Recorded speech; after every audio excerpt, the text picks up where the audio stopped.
Toute la création t'adore. Parce que quand vous priez, passe devant. Ce sont ceux qui mettent le sceau. Est-ce que vous comprenez? Amen. Pour que le Saint-Esprit vienne sur quelqu'un, l'ange se présente. Bon, ça c'est un autre domaine encore. Ce sont ceux qui mettent le sceau sur les gens. Amen. Donc quand il vient dans la salle, lorsque tu as la foi requise pour l'observer, il met sur toi. Dès qu'il se présente devant toi, quelque chose, ton environnement spirituel tout autour de toi change. Tu peux être là, tu sens une chaleur qui est à côté de toi. Une chaleur. Sauf quand tu ouvres les yeux, tu dis, mais il y a quelque chose qui chauffe dans cet environnement. Physiquement, tu ne peux pas voir, mais il y a un être qui se tient là. Quand il vient vers toi, il embrasse. Quand ta foi est bien pour te consommer, il fait comme ça, c'est comme ça que ça se passe. Donc, c'est ténèbres là. Alors, quand la phase là est finie, il a dit que maintenant, va aider maintenant ceux qui sont là-bas. C'est pour ça maintenant qu'il dit que ranger les chaises, comme ça, toucher. Donc, faites attention. Quand vous dites dans votre bouche, on dit, voici la promesse du Seigneur. Comme par exemple, la promesse lui a été donnée. Il te visitera. C'est cette promesse qui doit s'accrocher.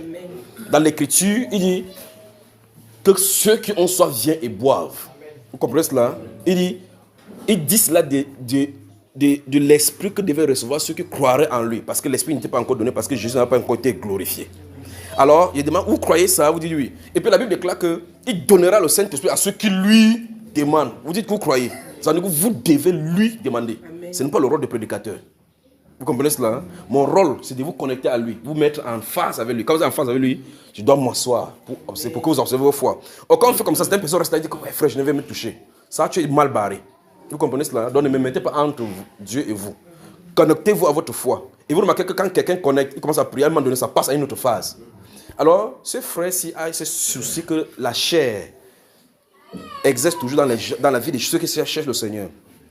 Quand on prie, il y a les phases. Parce qu'en réalité, je crois que si Dieu permet, on va arriver à comment enseigner l'homme spirituel à dominer sur la chair.